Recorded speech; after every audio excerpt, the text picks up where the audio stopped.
माँ, नाश्ता तैयार करने में और कितना समय लगेगा? आप जल्दी जल्दी हाथ नहीं चला सकती क्या? मैं आज भी आपकी वजह से लेट हो जाऊंगा। अरविंद अपनी माँ को आवाज लगाते हुए बोलता है।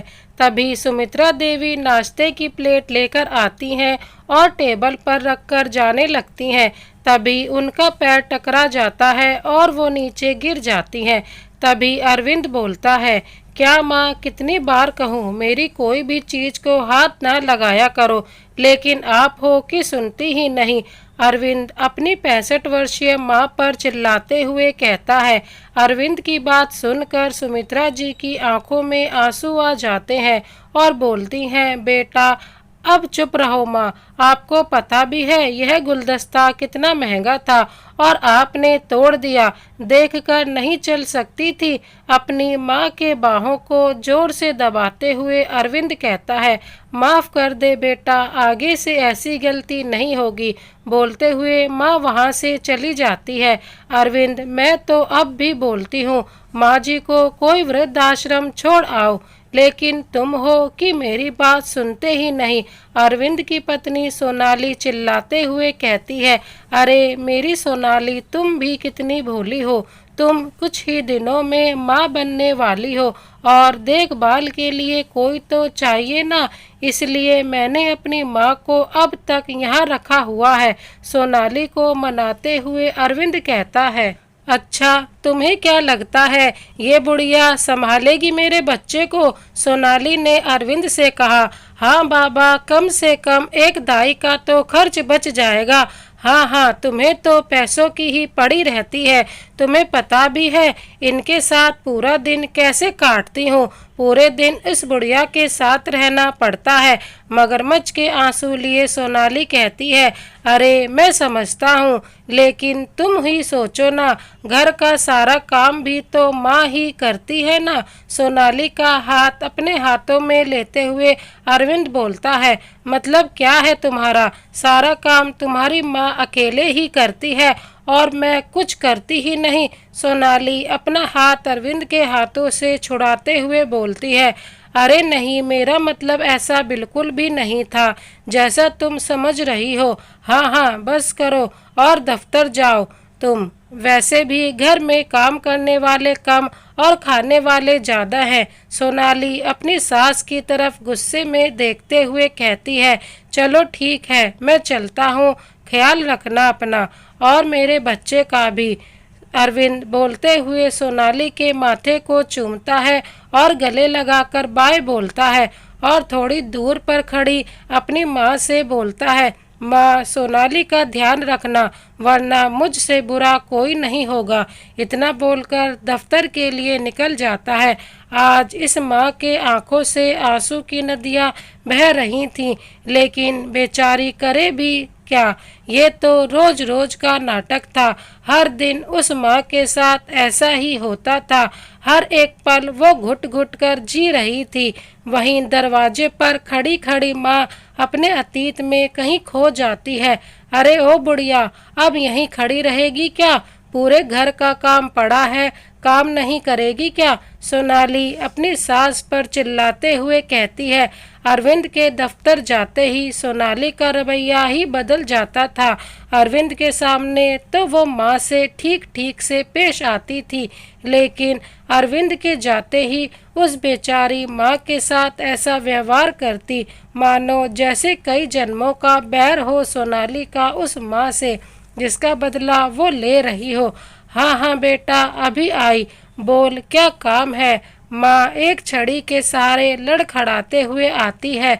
वैसे तो उस माँ की उतनी भी उम्र नहीं थी जिससे वो छड़ी लेकर चले, लेकिन सोनाली और अरविंद की मेहरबानी से बेचारी माँ का ये हाल था।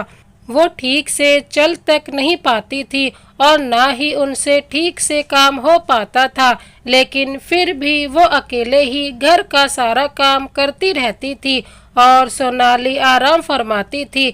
माँ घर का सारा काम इसलिए करती कि जिससे उनके घर की महारानी मतलब सोनाली खुश रहे, लेकिन वो कहाँ खुश रहने वाली। उसका बस चले तो बेचारी माँ का खून तक चूस डाले। रात का सारा बर्तन पड़ा हुआ है, कब साफ करेंगी उसे। सोनाली माँ पर चिल्लाते हुए कहती है, पर बेटा मैं तो रात में ही बर्तन साफ कर दी थी। अच्छा तो क्या मैं झूठ बोल रही हूँ। माँ को आंख दिखाते हुए सोनाली कहती है। पहले तो कुछ देर माँ सोनाली को एक टक से देखती है और याद करने की कोशिश करती है कि वो बर्तन साफ की थी या नहीं। तभी उनको याद आ जाता है, नहीं नहीं मैं कर देती हूँ फिर से। सोनाली तुम छोटी छोटी बातों पर ज़्यादा गुस्सा मत हुआ करो। तुम माँ बनने वाली हो और इससे बच्चे पर असर पड़ेगा। इतना सुनते ही सोनाली आग बबूला हो जाती है। आप होती कौन हो मेरे बच्चे की फिक्र करने वाली। एक बात हमेशा याद रखना, आप इस घर की बाई हो, बाई बस। और एक बाई का काम होता है सिर्फ घर के कामों से मतलब रखना, समझिए आप। माँ की बाहों को झकझोर कर धक्का देते हुए सोनाली कहती है। धक्का देने के कारण माँ गिर जाती है और उनकी बूढ़ी हड्डियों में काफी जोर से चोट भी लगती है, लेकिन हालात कहे या फिर किस्मत से मजबूर माँ आंख बंद करके गहरी सांस लेती है और साहस कर उठ जाती है और घर के कामों में लग जाती है। माँ रसोई में खाना बनाकर पूरे घर का काम अकेले ही निपटा लेती है। तभी आवाज आती है, बुढ़िया आज खाने को कुछ देगी या भूखे ही रखेगी। सोनाली पुनः चीखते हुए कहती है, हाँ हाँ बेटा अभी लाई। किचन से खाना लाते हुए बोलती है। लड़खड़ाते हुए माँ किसी तरह खाना लाकर अपनी बहू सोनाली को देती है। सोनाली खाना को बिना चखे देखकर ही बोलती है, ये बुढ़िया तेरा दिमाग खराब है क्या। कोई प्रेग्नेंट औरत को ऐसा सड़ा हुआ खाना देता है क्या। प्लेट में से रोटी माँ के मुंह पर फेंकते हुए सोनाली कहती है, पर बहू बड़े बुजुर्ग कहते हैं गर्भवती महिला को सदा पौष्टिक आहार ही खाना चाहिए। माँ अपनी बहू को समझाते हुए कहती है, लेकिन सोनाली कहाँ समझने वाली थी। उसे तो हर दिन कोई ना कोई नया नाटक चाहिए ही था। हर दिन वो कोई ना कोई नया नाटक करती और उसी बहाने उस बेचारी माँ के साथ मारपीट किया करती थी। और तो और कई कई दिनों तक खाना भी नहीं देती। वो जिंदा होकर भी पल पल मर रही थी। नरक से बदतर जिंदगी बन गई थी। बस बस बंद कर अपना भाषण और सुन, मेरी कुछ सहेलियां आ रही हैं और प्लीज़ उनके सामने कोई नया नाटक मत करना। माँ की बात पूरी होने से पहले ही सोनाली बोल पड़ती है। बेचारी माँ चुपचाप वहाँ से चली जाती है और रसोई में जाकर सोनाली की सहेलियों के लिए नाश्ता बनाने लग जाती है। तभी सोनाली वहाँ आती है और बोलती है, सुन बुढ़िया नाश्ते में समोसे, हरी मिर्च की चटनी और कुछ चिप्स तैयार कर देना। और हाँ सुन, वो लोग दोपहर का खाना यहीं खाएंगे तो दोपहर के खाने में चिकन और चावल बना देना। सोनाली किचन में आते हुए अपनी फरमाइश सुनाती है, पर बेटा परवर क्या, मुझे आज कोई बहाना नहीं चाहिए। आधे घंटे के अंदर नाश्ता तैयार होना चाहिए। वो लोग कभी भी पहुंचने वाले होंगे। तभी अचानक दरवाजे की बेल बजती है। अब मेरा मुंह क्यों देख रही हो, जाकर दरवाज़ा खोलो ना। सोनाली चिल्लाते हुए बोलती है, हाँ जाती हूँ। बोलते हुए माँ दरवाज़ा खोलने चली जाती है। अरे काकी कैसी हो। दरवाज़ा खोलते ही उनमें से एक सोनाली की दोस्त आरती माँ के गले लगते हुए पूछती है, मैं ठीक हूँ बेटा, आप कैसी हो। बिल्कुल मस्त काकी, आज बहुत दिनों बाद आपके हाथ का बना खाना खाने का सौभाग्य मिला है हमें। माँ एक टक आरती को देखने लगती है और उनका दिल करता है कि कस के वो फिर से आरती को गले लगा ले और अपनी सारी बातें, सारे दुख आरती को बताए, लेकिन सोनाली के डर से वो पीछे हट जाती है और किसी भी बात का बिना जवाब दिए वहाँ से निकल जाती है। क्या यार, तू भी ना नौकरों के गले लग जाती है? उसके कपड़े देखे हैं तुमने कितने गंदे हैं? मुझे तो देखकर ही उल्टी आ रही है और उसके शरीर से इतनी गंदी गंध आ रही थी। छी! सोनाली की दूसरी दोस्त नैना नाक को इस भांति ढकते हुए बोलती है मानो जैसे कोई असहनीय दुर्गंध आ रही हो। कोई बात नहीं नैना, इस बात का जवाब तुम्हें जरूर मिलेगा, लेकिन सही समय पर, अभी नहीं। आरती मन ही मन बोलती है, अरे वाह, तुम लोग आ गई और वहाँ क्या कर रही हो? अंदर आओ। सोनाली किचन से बाहर आते हुए कहती है, आहिस्ता सोनाली, थोड़ा धीरे चल, तेरे बच्चे पर असर पड़ सकता है। आरती सोनाली से कहती है, अरे तुम यहाँ क्या कर रही हो? दिखाई नहीं देता क्या मेहमान आए हैं? चाय पानी लाओ जाकर। सोनाली चिल्लाते हुए माँ से कहती है, यार आजकल के ये नौकर चाकर भी ना जरा सा प्यार दे दो कि सिर पर चढ़ जाते हैं। नैना सोनाली को भड़काते हुए कहती है, माँ लड़खड़ाते हुए पानी लेकर आती है और उनका पैर एक टेबल से टकरा जाता है और उनके हाथ से पानी की ट्रे नीचे गिर जाती है और सारे ग्लास टूट जाते हैं। आरती माँ को गिरने से किसी तरह संभाल लेती है। ये क्या किया तुमने?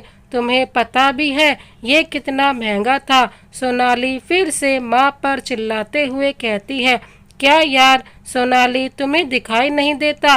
काकी को अभी लग जाती और तुम्हें गिलास की पड़ी है। अरे आरती, तुम बहुत भोली हो। इसका तो हर रोज का यही नाटक है। हर रोज घर में कुछ ना कुछ तोड़ती रहती है और नुकसान करती रहती है, और तुम अब यहीं खड़ी रहोगी क्या?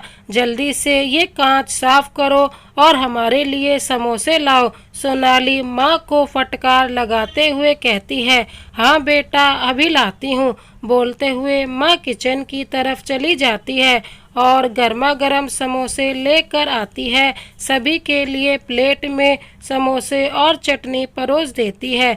बारी बारी से सभी के हाथ में दे देती है।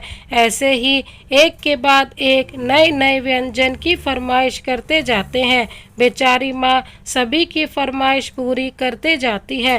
पहले नाश्ता, फिर चाय, फिर खाना, फिर जूस, फिर चाय, फिर कुछ और, फिर कुछ और। ऐसे ही करते करते देर शाम हो जाती है। अच्छा सुनो, अब ना अरविंद के आने का वक्त हो गया है, तो तुम अब सब जाओ, ठीक है? अब उनका मेल मिलाप खत्म होता है। एक दूसरे को बाय करते हैं और सभी अपने घर के लिए निकल जाते हैं। इधर सोनाली के शैतानी खोपड़ी में कोई खतरनाक चाल चल रही होती है। वो घड़ी के तरफ देखती है और जल्दी से दौड़कर किचन की तरफ जाती है। अरे माँ, आज के लिए सॉरी, आज आपको कुछ ज़्यादा ही बोल दिया, मुझे माफ़ कर दीजिए माँ जी। वैसे आप बहुत थक गई होंगी ना, जाओ जाकर आप आराम करो। आंखों में झूठ मूठ के आंसू लिए सोनाली कहती है, पर बेटा बहुत सारा काम पड़ा हुआ है, ये सब पहले ख़त्म कर लेती हूँ, फिर आराम तो होते ही रहेगा। वैसे भी अरविंद के आने का टाइम हो रहा है, उसके लिए खाना भी बनाना है ना। माँ सोनाली की बात को काट कर कहती है, अरे नहीं, आप जाकर आराम करो, अभी उनके आने में टाइम है, आप जाओ आराम करो। माँ का हाथ पकड़ते हुए सोनाली कहती है, माँ को कुछ समझ नहीं आता कि सोनाली आज इतनी मेहरबान क्यों हो रही है। फिर सोनाली के डर से अपने कमरे में चली जाती है, लेकिन आराम नहीं कर पाती। उनके दिमाग में एक ही प्रश्न घूमता है कि आखिर आज इतना प्यार उसे कैसे उन पर आया। कुछ ही देर बाद बाहर से रोने की आवाज़ आती है। माँ छड़ी के सहारे लड़खड़ाते हुए बाहर निकलती है तो देखती है अरविंद गुस्से से आग बबूला होकर तेजी से उनकी तरफ बढ़ रहा होता है। अरविंद को गुस्से में देखते ही माँ समझ गई, जरूर सोनाली ने कोई नई चाल चल दी है और आज तो ये गुस्सा मुझ पर ही फूटेगा। ये सोचकर माँ धीरे धीरे अपने कदमों को पीछे मोड़ लेती है। माँ, ये क्या कर रही थी? आपको पता है ना, सोनाली माँ बनने वाली है। फिर भी अरविंद चिल्लाते हुए माँ की तरफ तेजी से बढ़ता है। पर बेटा, हुआ क्या है? मैंने क्या किया है? डरते हुए माँ बोलती है। अरविंद तेजी से माँ की तरफ बढ़ता है। अरविंद को गुस्से में अपनी तरफ आता देख माँ घबरा जाती है और अपने कदम पीछे मोड़ लेती है कि अचानक उनका पैर किसी सख्त चीज से टकरा जाता है और वो पीछे गिर जाती हैं। लेकिन ना तो थोड़ी भी दया अरविंद को आती है और ना ही सोनाली को। वैसे भी सोनाली तो पत्थर दिल की थी, उसे कभी किसी पर दया नहीं आती थी। अरविंद तेजी से आगे बढ़ता है और निर्दयी की भांति हाथों को झकझोर कर उठाता है और चिल्लाते हुए बोलता है, माँ, आपको जरा भी शर्म नहीं? आपको पता है ना सोनाली प्रेग्नेंट है, फिर भी आप उससे काम करा रही हो। आपको घर में सिर्फ मेरी पत्नी की देखभाल करने के लिए रखा है और वो भी नहीं कर सकती सही तरीके से। अरे सोनाली का, ना तो मेरे बच्चे के बारे में तो सोचो माँ। अरविंद के मुंह में जो आता है अपनी माँ को बोलता रहता है। पर बेटा, मैंने किया क्या है जो तू मुझे इतना सुना रहा है? क्या किया है? अरे माँ, कुछ तो शर्म कर लो, बूढ़ी हो गई हो, कम से कम इस उम्र में तो झूठ मत बोलो। माँ एकटक अरविंद को देखने लगती है और शायद वो समझ भी जाती है कि ये सब किया कराया सोनाली का है। लेकिन अब माँ करे भी तो क्या करे, क्योंकि अरविंद तो माँ की बात सुनने से रहा नहीं। अब क्यों चुप हो गई? आप जानना चाहती हो ना कि क्या हुआ? तो देखे, सोनाली को आगे लाते हुए अरविंद कहता है। सोनाली के हाथ में पट्टी लगी होती है और आंखों में मोटे मोटे बड़े बड़े आंसू, लेकिन असलियत में चेहरे के पीछे छिपी खुशी जिसका कोई ठिकाना नहीं था। आज आपने मेरा पूरा ग्लास का सेट तोड़ा था ना, लो भुगतो अब। मेरा भी नाम सोनाली है, सोनाली, और ये सोनाली किसी को छोड़ती नहीं। मैंने भी सोच रखा है, जब तक इस बुढ़िया को वृद्ध आश्रम न भिजवा दूंगी, चैन से नहीं बैठने वाली। सोनाली मन ही मन में सोचती है, माफ़ करना बेटा, मेरी बूढ़ी हड्डियों में थोड़ा दर्द हो रहा था, इसलिए मैं आराम करने आ गई। अरे वाह, आप आराम करने आ गई तो क्या सोनाली काम करती? जरा सा दर्द ही हुआ था ना, शरीर से प्राण तो नहीं निकल रहे थे।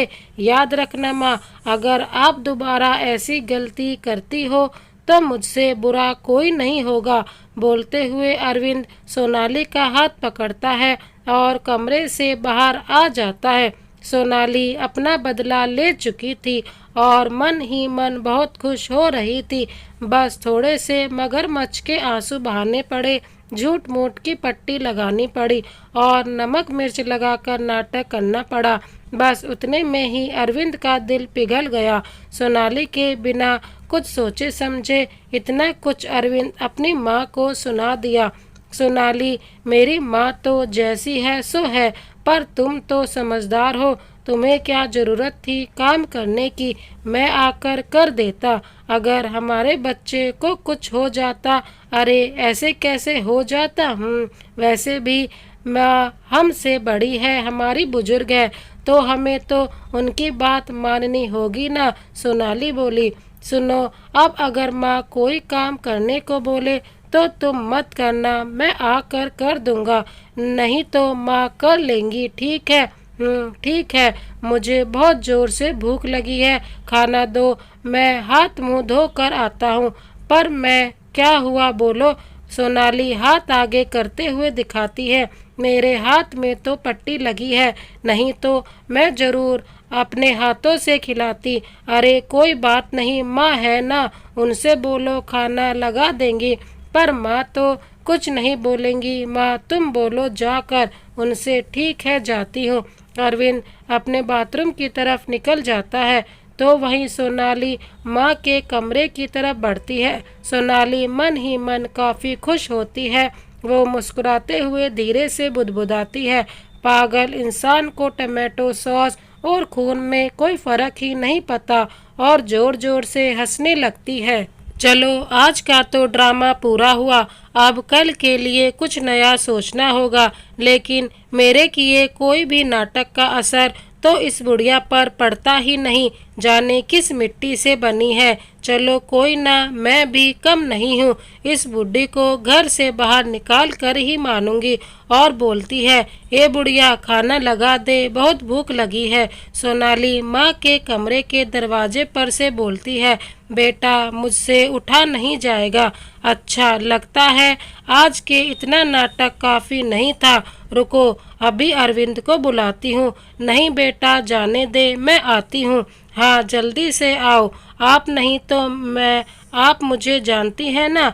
माँ के शरीर में काफ़ी दर्द हो रहा था, उनमें इतनी हिम्मत नहीं थी कि वो चलकर अपने रूम से भी बाहर आए, फिर भी वो किसी तरह हिम्मत करके आती हैं और जाकर खाना परोसने के लिए चावल का पतीला उठाती हैं। पतीला काफ़ी हल्का प्रतीत होता है।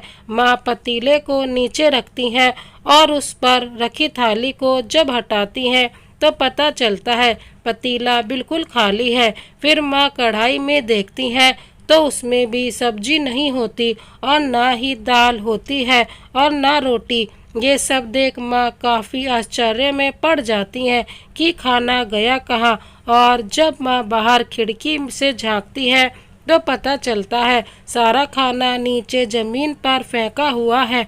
माँ के आंखों में आंसू आ जाते हैं, वो रो पड़ती है। फिर अचानक उन्हें याद आता है, फ्रिज में कुछ हरी सब्जियां रखी हैं, वो बना देती हूँ जल्दी से। और जैसे ही माँ फ्रिज खोलती है तो पता चलता है फ्रिज में भी कोई सब्जी नहीं है। माँ सब कुछ समझ जाती है कि ये सब सोनाली का करा धरा है। माँ वहीं ज़मीन पर बैठ जाती है और रोने लगती है। उनके आंखों में साफ साफ दर्द दिख रहा था। आज माँ बहुत ज़्यादा दुखी थी, क्योंकि आज सोनाली का नाटक कुछ ज़्यादा ही बड़ा हो गया था। आप कहाँ चले गए मुझे छोड़कर? मुझे भी अपने साथ ले गए होते।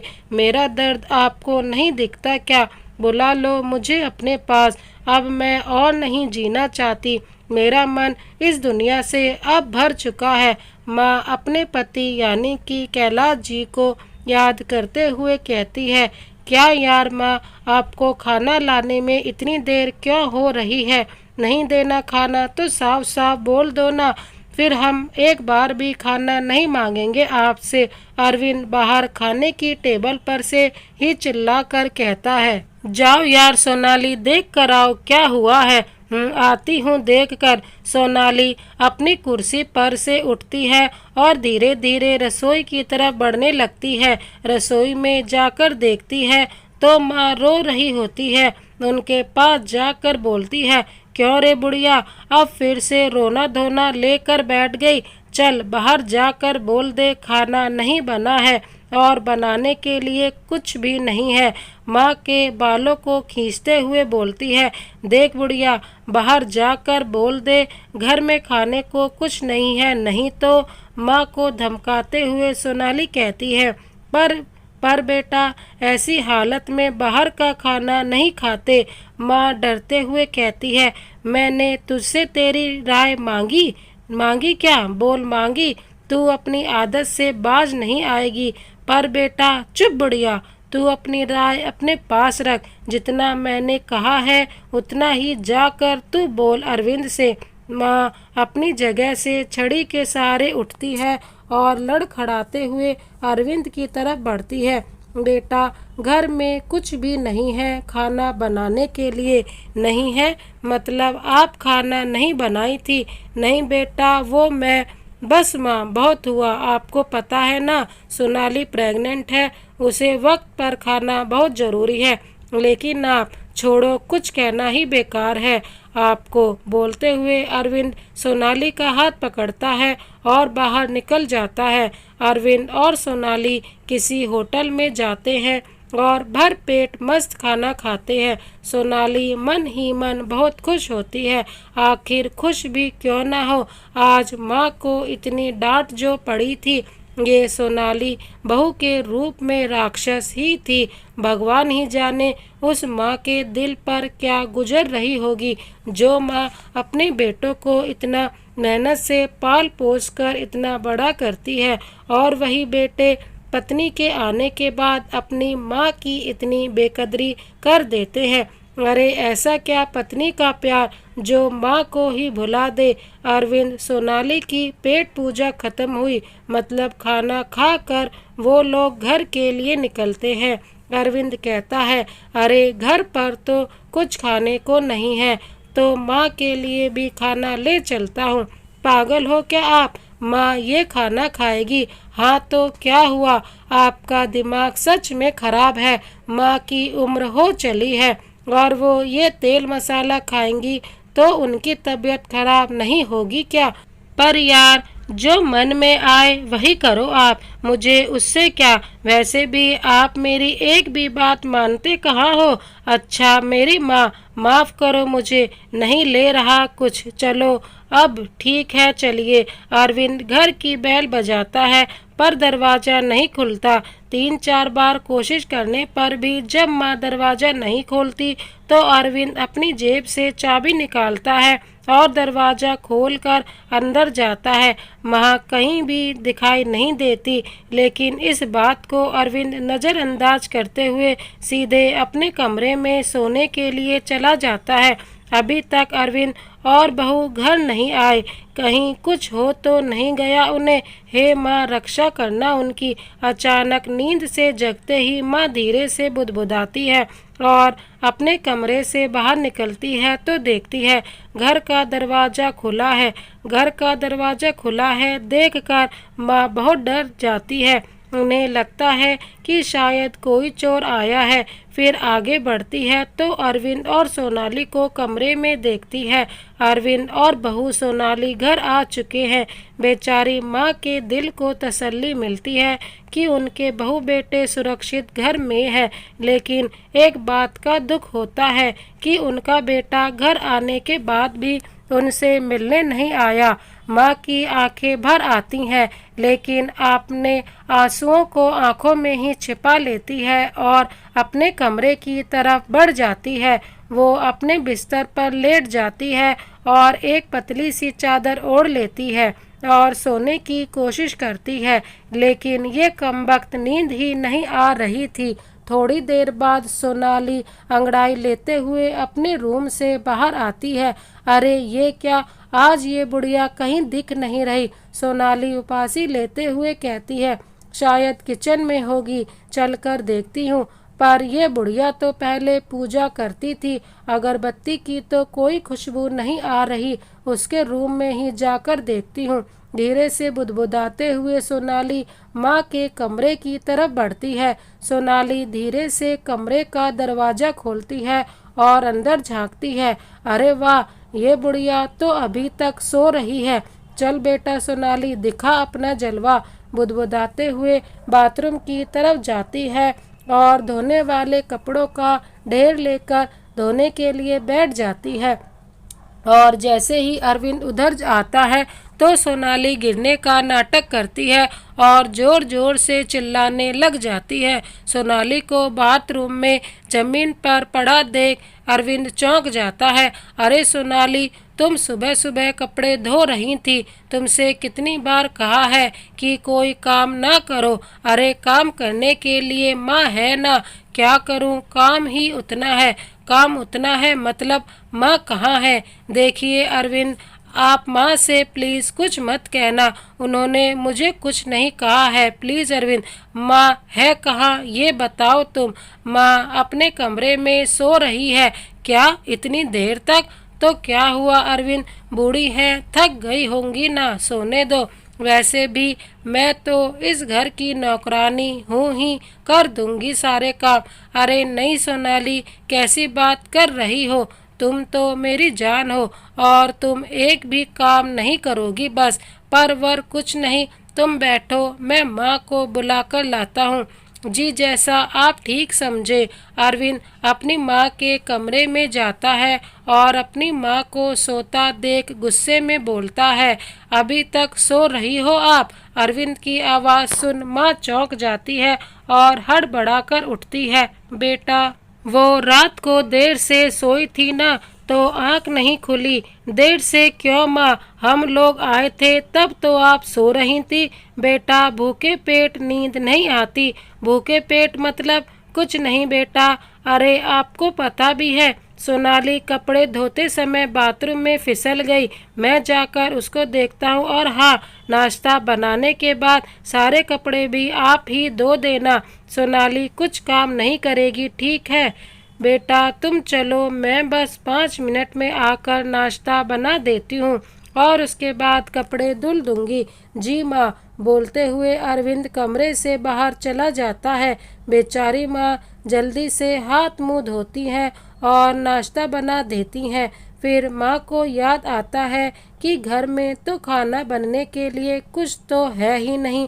फिर भी माँ किचन के फ्रिज को खोलती हैं तो पिछले दिन वाली हरी सब्जी, फल, दूध, सारी चीज़ें वैसी की वैसी पड़ी मिलती हैं।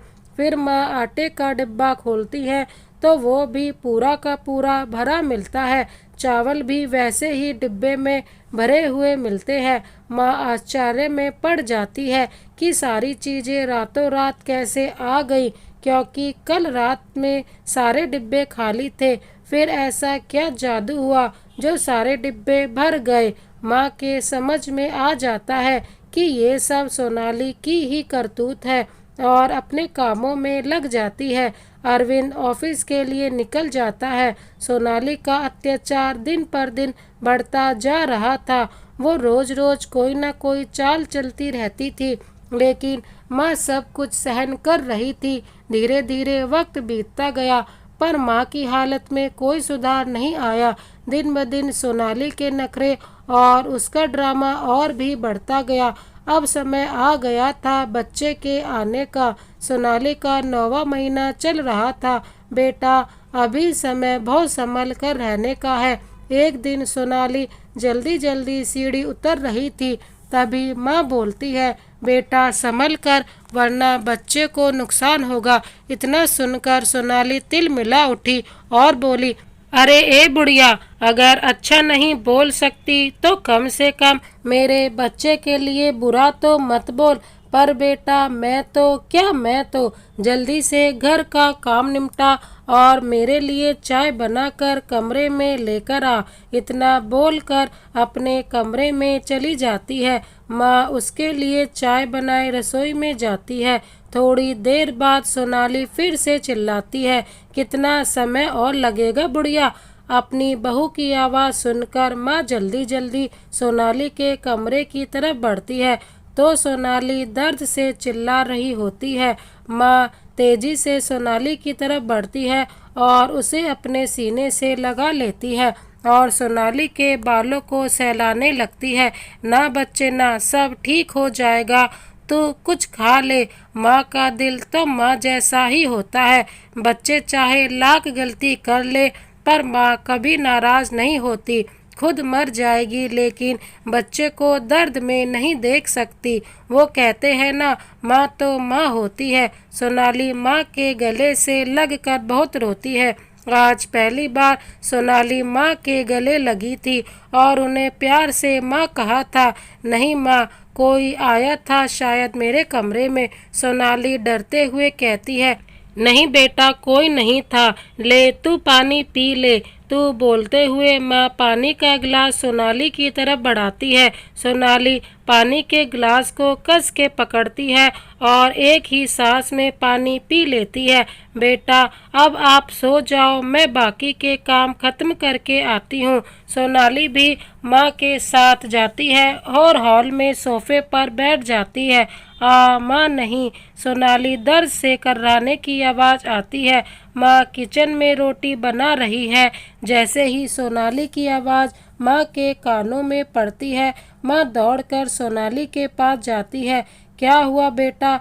माँ बहुत दर्द हो रहा है। सोनाली दर्द से झटपटा रही होती है। सोनाली का 9वां महीना चल रहा था। शायद उसके डिलीवरी का समय हो चला था, जिस कारण सोनाली दर्द से झटपटा रही होती है।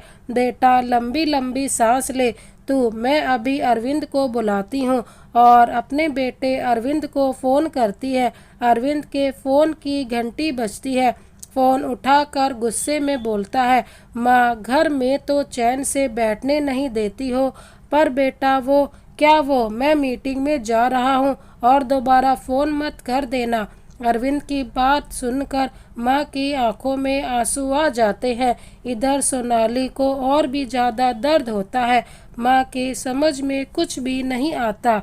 तभी माँ को याद आता है कि सोनाली की एक दोस्त आरती, जो माँ से अक्सर छिप छिप कर मिलने आया करती थी। माँ आरती को फ़ोन लगाती है। पहली बार में तो आरती भी फ़ोन नहीं उठाती। माँ दोबारा करती है, हाँ काकी कैसी हो आप। आरती फ़ोन उठाते ही कहती है, आरती बेटा तू जल्दी से यहाँ मेरे घर आ जा। क्या हुआ, सब ठीक तो है ना। हाँ बेटा सब ठीक है, लेकिन सोनाली के बच्चे का समय आ गया है। वो दर्द से तड़प रही है। वाह बेबी आ रहा है। काकी आप बिल्कुल टेंशन मत लो, मैं अभी गाड़ी लेकर आती हूँ। हाँ बेटा जल्दी आ, सोनाली की ये हालत देखी नहीं जा रही। हाँ काकी आती हूँ। आरती 15 मिनट में सोनाली के यहाँ पहुँच जाती है। माँ और आरती दोनों मिलकर सोनाली को गाड़ी में बैठाते हैं। अब सोनाली हॉस्पिटल के लिए निकल जाती है। रास्ता थोड़ा लंबा था। हॉस्पिटल पहुंचने में 1 घंटा लग जाता है। तब तक सोनाली का दर्द और भी ज़्यादा बढ़ जाता है। हॉस्पिटल पहुंचते ही आरती फुर्ती से गाड़ी से नीचे उतरती है और अंदर बात कर सोनाली को अंदर ले जाती है। अब माँ की जान में जान आती है। चलिए काकी हम सही समय पर पहुँच गए। अच्छा काकी अब आप बैठ जाओ, वैसे भी आपने बहुत भाग दौड़ कर ली, अब कुछ देर आराम ही कर लो।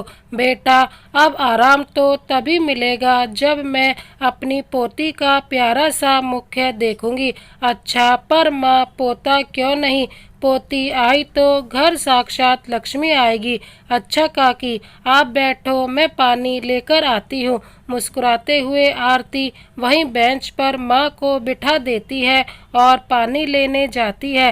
काकी लीजिए पानी और ये गर्मा गर्म चाय और साथ ही कचौड़ी। अरे बेटा इतना सब लाने की क्या ज़रूरत थी। अरे ज़रूरत कैसे न थी, मैं सुबह से भूखी हूँ।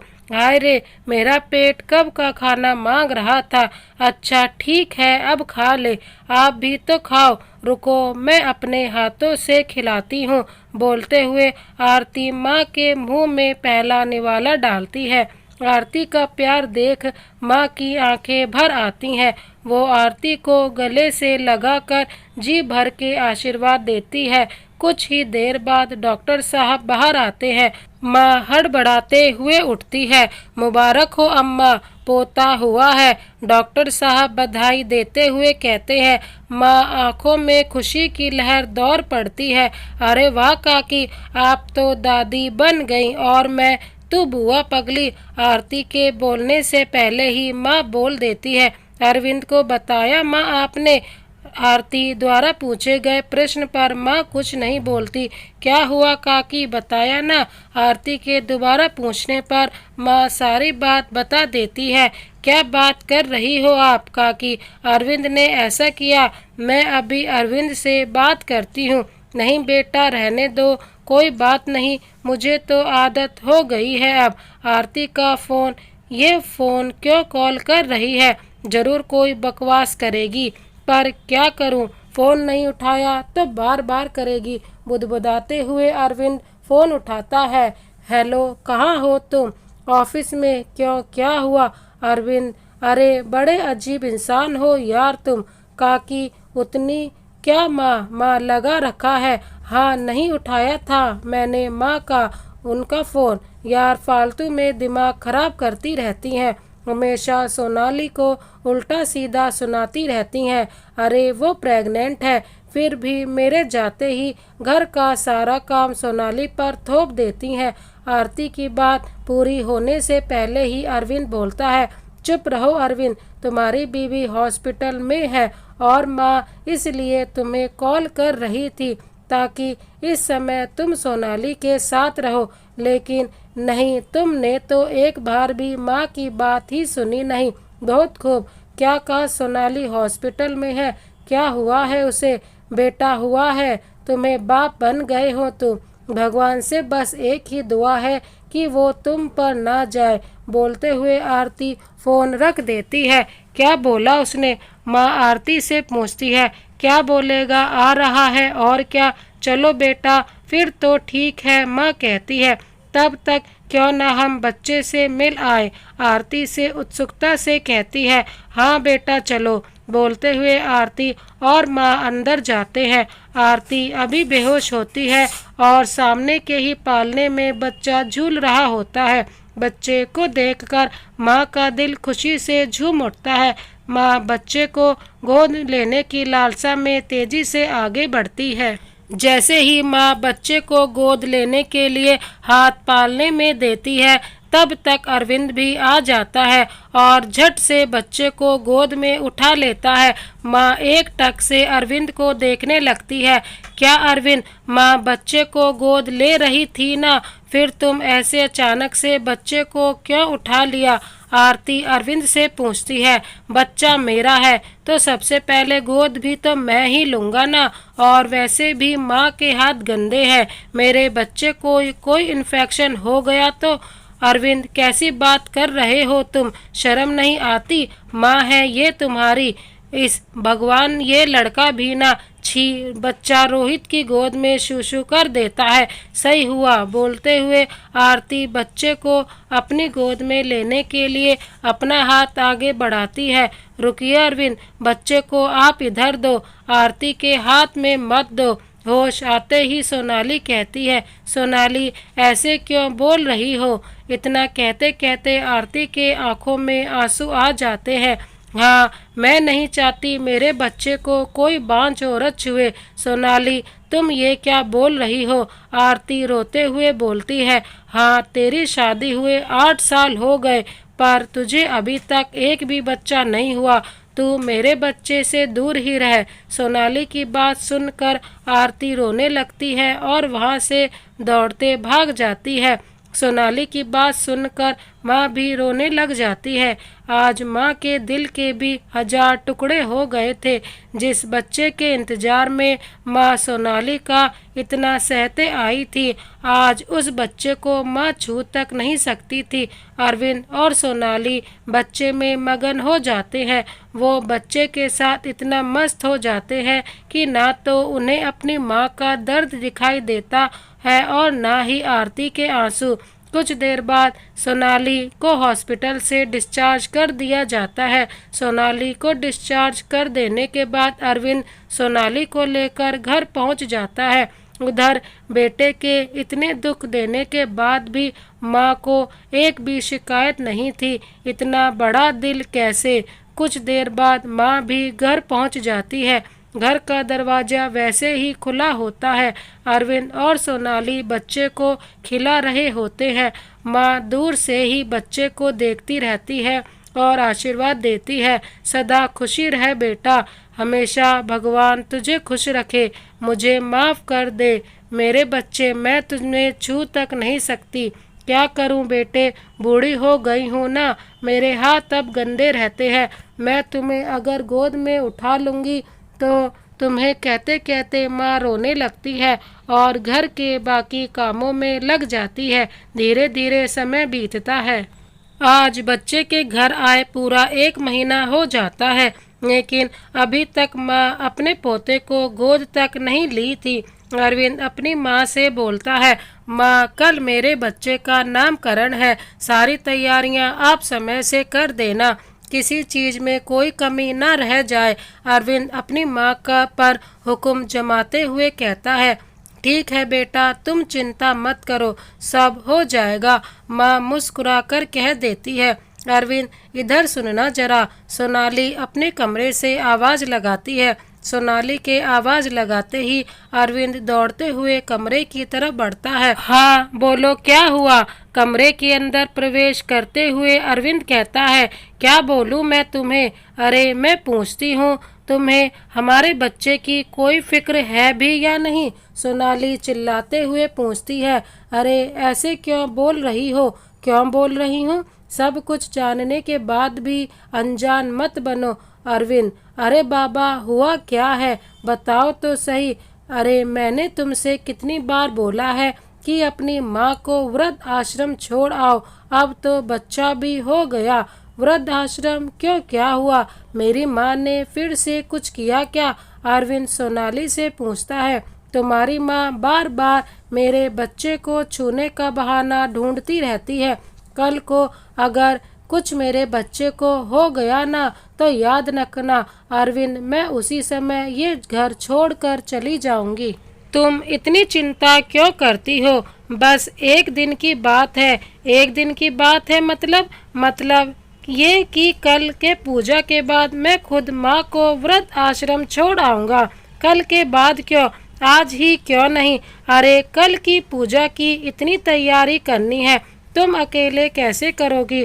और कल जब लोग आएंगे तो माँ के बारे में पूछेंगे ना, इसलिए कल या परसों, ना ही कल के बाद और ना ही परसों। तो कब? अरविंद आश्चर्य से पूछता है। अरे जब कल शाम तक पूजा खत्म हो जाएगी तो 2 दिन फालतू क्यों रखना? कल शाम को ही इन्हें यहाँ से वृद्ध आश्रम छोड़ आना। अच्छा ठीक है मेरी माँ, जैसा तुम कहो। बोलते हुए अरविंद सोनाली को गले से लगा लेता है। इधर माँ कल की पूजा की तैयारी कर रही है। माँ को इस बात का बिल्कुल भी पता नहीं होता है कि आज उनका आखिरी दिन है इस घर में। समय अपनी चाल से चलता है और सुबह हो जाती है।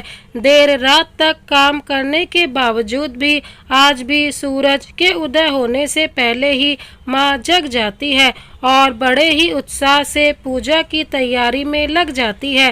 धीरे धीरे समय बीतता है और घर में मेहमान आना शुरू हो जाते हैं। माँ सभी के आवभगत में लग जाती है। सोनाली बैठे बैठे भाषण सुनाती रहती है। पंडित जी भी आ जाते हैं और पूजा चालू हो जाती है। माँ भी पूजा में बैठने की तैयारी कर रही होती है। तभी बेटे का फरमान आ जाता है। माँ आप पूजा में बैठकर क्या करोगी? हम सब तो है ना यहाँ। आप जाओ और सारे मेहमानों का ख्याल रखो। जाओ माँ, अरविंद धीरे से अपनी माँ के कानों में कहता है। अरविंद की बात सुन चुपचाप आंखों में आंसू दबाए वहां से चली जाती है। दूर कोने में खड़े होकर बच्चे के बारे में सोचती है, जिस बच्चे के लिए मैं इतने दिनों तक सब सहते आई हूँ। आज उस बच्चे को हाथ तक लगाने नहीं दिया गया मुझे। देख रहे हो ना, आपका बेटा कितना बड़ा हो गया। अब आपके बेटे को माँ की कोई ज़रूरत नहीं। मुझे अब अपने पास बुला लो। अब हिम्मत नहीं रही मुझ में। अपने पति को याद करते मन ही मन कहती है, अब समय आता है बच्चे के नामकरण का। माँ टकटकी लगा देखती है कि उनका बेटा एक बार तो जरूर उनसे पूछने आएगा, पर शायद ये उनकी गलतफहमी थी। अरविंद अपने बच्चे का नामकरण कर चुका होता है। अब अरविंद नामकरण करके पंडित जी से आशीर्वाद लेता है और फिर माँ के भी पैर छूकर आशीर्वाद लेता है। अरविंद जैसे ही अपनी माँ के पैर छूता है, माँ अपने आप को रोक नहीं पाती है और रोने लगती है। क्या नाटक है माँ, ऐसे क्यों रो रही हो? आपको दिखता नहीं कितने सारे मेहमान आए हुए हैं? क्या आप इन सब को ये बताना चाहती हो कि हम आपको ठीक से नहीं रखते, या फिर ये साबित करना चाहती हो कि हम आपका ख्याल नहीं रखते? अरविंद दांतों को पीसते हुए कहता है, नहीं बेटा नहीं, मैं बहुत खुश हूँ, सदा खुश रह तू। बोलते हुए माँ रोते हुए अपने कमरे में चली जाती है।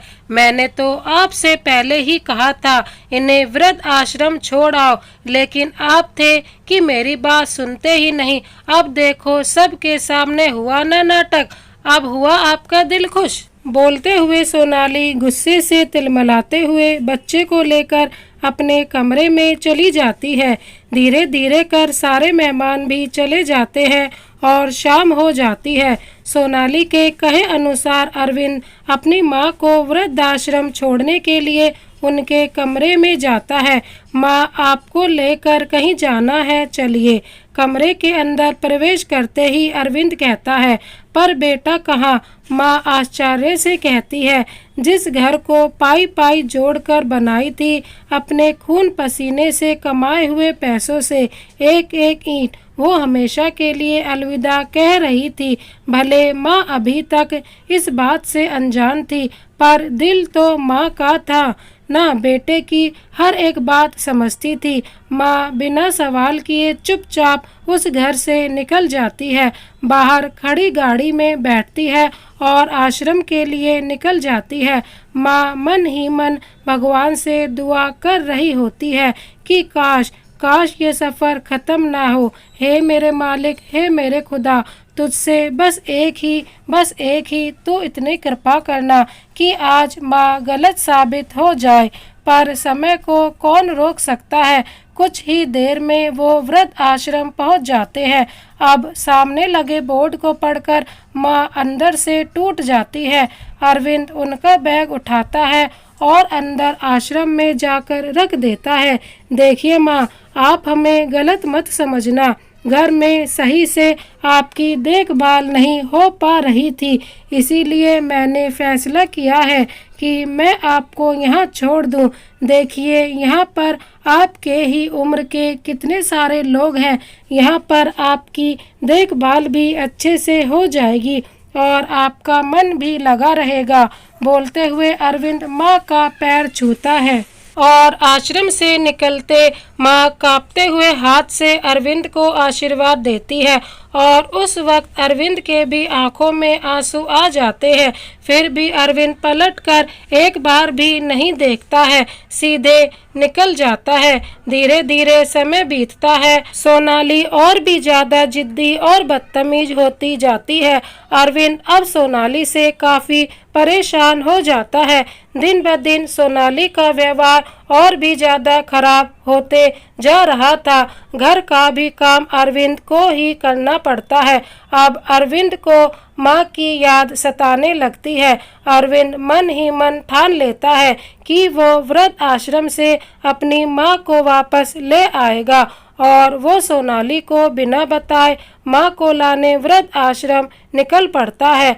अरविंद मन में कई सपने देखता है कि माँ आएगी तो ये करेंगे वो करेंगे, ऐसा वैसा हजारों सपने। आश्रम पहुँचते ही अरविंद अंदर जाता है और इधर उधर माँ को ढूंढने लगता है। क्या हुआ बेटा, किसे ढूंढ रहे हो? एक बुजुर्ग अम्मा कहती है। अम्मा, वो मेरी माँ। अरविंद रोते हुए कहता है। कौन अरविंद? जी अम्मा, मैं अरविंद हूँ। आप मेरी माँ को जानती हो? बेटा, तुम्हें आने में बहुत देर हो गई। मतलब तुम्हारी माँ का नाम सावित्री देवी था ना? जी अम्मा, क्या हुआ? मेरी माँ को अब इस दुनिया में नहीं रही बेटा। क्या? अरविंद की आंखें फटी की फटी रह जाती हैं। हाँ बेटा, जब तुम अपनी माँ को यहाँ छोड़कर गए थे ना, बेचारी बहुत रोई थी, बहुत याद करती थी तुम्हें और साथ ही अपने पोते को भी। उनकी बस एक ही आखिरी इच्छा थी, अपने पोते को गोद में लेने की। अम्मा, कब हुआ ये सब? जब तुम उन्हें यहाँ छोड़कर गए थे उसके 4 दिन बाद ही। 4 दिन बाद ही? माँ, नहीं, आप ऐसा नहीं कर सकती हो। माँ, आप हमें हमेशा के लिए छोड़कर नहीं जा सकती हो। माँ, नहीं, वापस आ जाओ माँ। एक बार मेरे सिर पर हाथ फेर दो माँ, हाथ फेर दो माँ। वापस आ जाओ माँ, वापस आ जाओ। अरविंद वहीं फूट फूट कर रोने लगता है। ऐसे टूटते नहीं बेटा। ये लो बेटा, ये स्वेटर तुम्हारी माँ अपने पोते के लिए तैयार की है। स्वेटर अरविंद के हाथ में देते हुए अम्मा वहाँ से चली जाती हैं। अरविंद पूरी तरह से टूट जाता है। अरविंद का कलेजा फट रहा होता है। उसे अब भली भांति अपनी गलती का एहसास हो चुका था, पर अब कर भी क्या सकते हैं। अब तो बहुत देर हो चुकी है, जिसे जाना था वो चली गई। अब पछताने से क्या फायदा। अगर अरविंद समय रहते ये सब समझ जाता तो शायद आज माँ उनके साथ होती, शायद सब ठीक होता। पर अरविंद के आंखों पर तो सोनाली नाम की पट्टी बंधी थी। सोनाली की बातों में आकर अरविंद जीवन की सबसे बड़ी गलती ही नहीं बल्कि जीवन का सबसे बड़ा पाप कर चुका था, जिसका प्रायश्चित शायद कुछ भी नहीं था। भगवान भी कभी माफ नहीं करे ऐसे इंसान को। अरविंद और सोनाली जैसे लोगों को तो एक इंसान भी कहना पाप जैसा लगता है। शायद वो माँ अरविंद को माफ कर दे, क्योंकि माँ का दिल बहुत बड़ा होता है। लेकिन भगवान कभी माफ ना करे ऐसे लोगों को। अरविंद रोते रोते आश्रम से निकलता है और वहीं एक पार्क में जाकर बैठ जाता है। कुछ देर बाद काफी उम्र दराज व्यक्ति आते हैं और अरविंद के बगल में बैठते हुए कहते हैं, अरे अरविंद बेटा, तुम यहाँ? जी बाबा, और बताओ तुम्हारी माँ कैसी है? माँ तो अब नहीं रही। बाबा, माँ अब नहीं रही। अरविंद रोते हुए कहता है, क्या हुआ उन्हें? बाबा के पूछने पर अरविंद सारी बात बाबा को बता देता है। बेटा, तुम क्या जानो, सावित्री देवी क्या थी। बेचारी को जब तुम यहाँ छोड़कर गए थे बहुत रोई थी। बेचारी का रो रो कर क्या हाल हुआ था। भगवान ना करे तुम्हारे जैसा दानव बेटा किसी को हो। जब तुम बहुत छोटे थे तुम्हारे पिता की मृत्यु हो गई थी।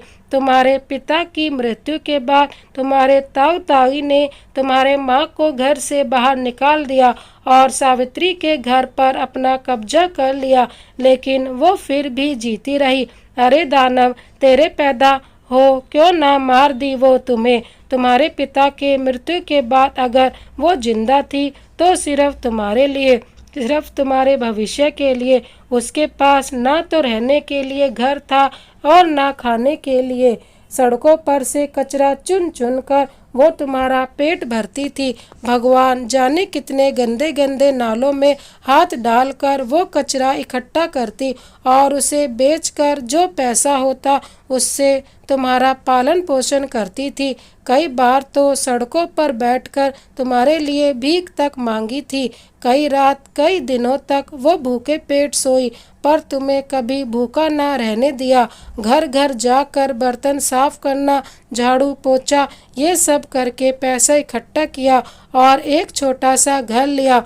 फिर खून पसीना एक करके काम करती रही और तुम्हें पढ़ा लिखा कर इतना बड़ा इंसान बना दिया कि तुम अपनी माँ को ही घर से बाहर निकाल दिए हो। अरे तुम्हें गलती से भी एक छींक भी आ जाती थी तो वो पूरी रात बिना पलक झपकाए तेरे पास बैठी रहती।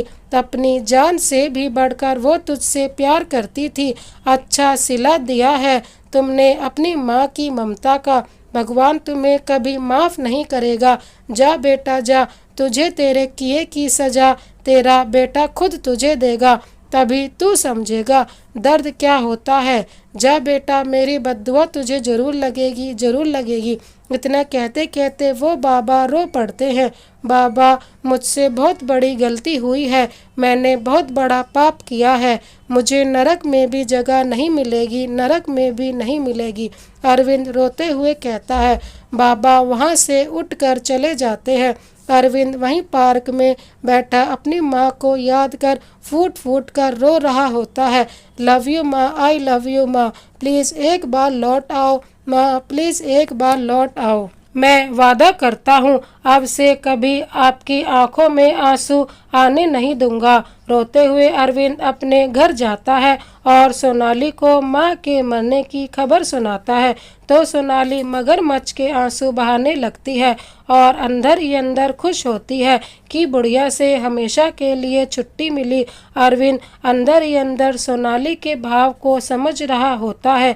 धीरे धीरे दिन बीतने लगते हैं। अरविंद का बेटा भी बड़ा होने लगता है। वह दोनों उसे हर खुशी देना चाहते हैं, लेकिन सोनाली फिर भी घर में हमेशा ही कलह मचाए रहती है। अब अरविंद को समझ में आ जाता था कि गलती किसकी थी, माँ की या सोनाली की। इंसान अपने कर्मों को भूल जाता है, लेकिन भगवान कभी नहीं भूलते हैं। उनके पास इंसान के किए हर कर्मों का हिसाब रहता है। वक्त ने करवट बदली। इन बातों को 25 साल हो जाते हैं।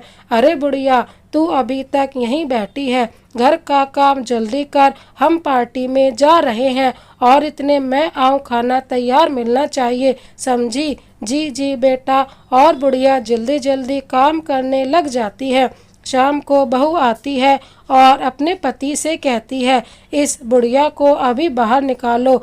आज एक विधवा औरत अपने बेटे और बहू से उनके घर के किसी कोने में पड़े रहने की भीख मांग रही होती है और दोनों उसका सामान बाहर फेंक कर उसे घर से निकाल देते हैं, क्योंकि उन्होंने जो खाना अपनी बहू के लिए बनाया था उसमें नमक ज़्यादा डाल गया था। बस इसी गलती की सजा के लिए उसके बेटे बहू उसे घर से बाहर निकाल रहे थे। वो कोई और नहीं, सोनाली होती है। उसे समझ में आ जाता है कि आज मैं वहीं खड़ी हूँ जहाँ कल मेरी सास खड़ी थी। आज उसे एहसास हो जाता है वह अपने द्वारा किए गए कर्मों को ही भोग रही है। उसके सामने वही आ रहा है जो उसने अपने बड़े बुजुर्गों के साथ किया है। वह आसमान की तरफ मुँह कर खड़ी होकर चिल्लाकर माफ़ी मांगती है, माँ मुझे माफ़ कर दीजिए, माँ मुझे माफ़ कर दो। और फूट फूट कर रोने लगती है और अपने आप से कहती है, मैंने जैसा किया है मुझे वैसा ही भरना पड़ेगा। दोस्तों, इस कहानी को अंत तक पढ़ने के लिए धन्यवाद। इस कहानी के बारे में आपकी क्या राय है हमें कमेंट बॉक्स में ज़रूर बताएं। इसी तरह की कहानी देखने के लिए हमारे चैनल को सब्सक्राइब कर बेल आइकन को प्रेस कर दीजिए। Thank you so much. Vande Mataram.